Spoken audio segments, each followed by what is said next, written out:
नमस्ते दोस्तों, आज मैं आप सबके सामने शिव विवाह एक गीत गाने जा रही हूँ। अच्छा लगे तो लाइक शेयर करिए।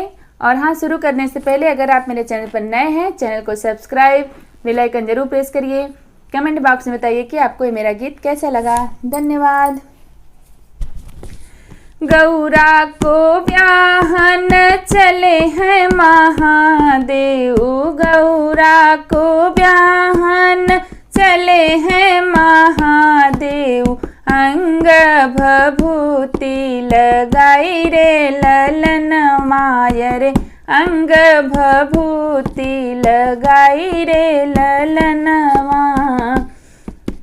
कहती मैं नारानी सुनहो महादेव, कहती मैं नारानी सुनहो महादेव। सुन भोले अरज हमारी रे ललन माँ, अरे सुन भोले अरज हमारी रे ललन माँ।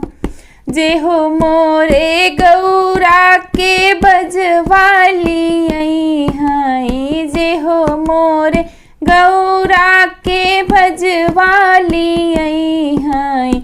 ओही संग रचबै विवाह रे ललन माय रे, ओही संग रचबै विवाह रे ललन माँ।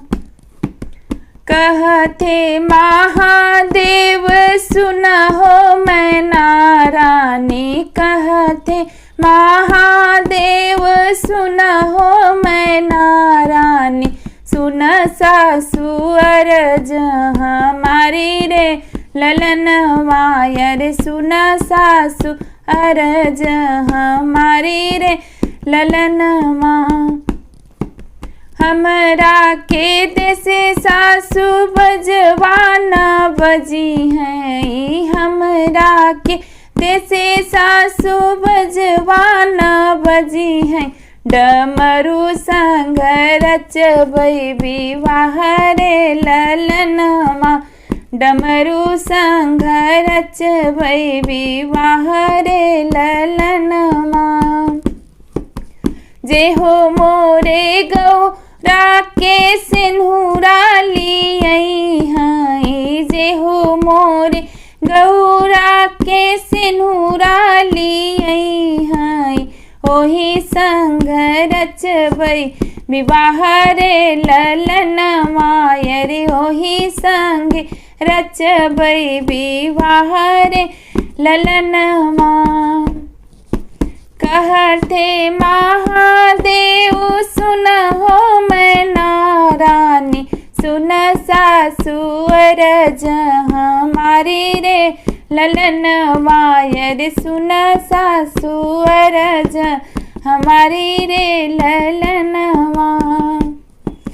हमरा के देसे सासु सिंदूरा न सोहे हो, हमरा के देसे सासु सिंदूरा न सोहे।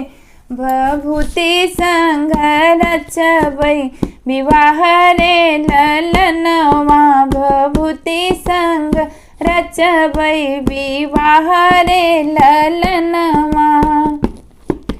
कहती मैं नारानी सुनहो महादेव, सुन भोले अरज हमारी रे ललन माय रे, सुन भोले अरज हमारी रे ललन माँ।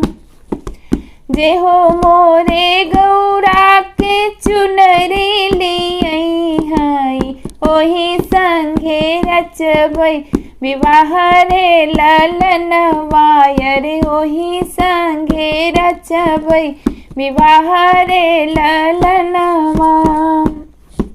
हमरा के देसे सासु चुनरी ना चढ़ी हई, हमरा के देसे सासु चुनरी ना चढ़ी है।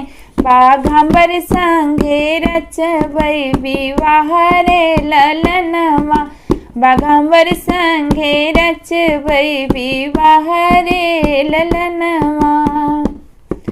गौरा को ब्याहन चले हैं महादेव, अंग भभूति लगाई रे ललनवा रे, अंग भभूति लगाई रे ललनवा। धन्यवाद।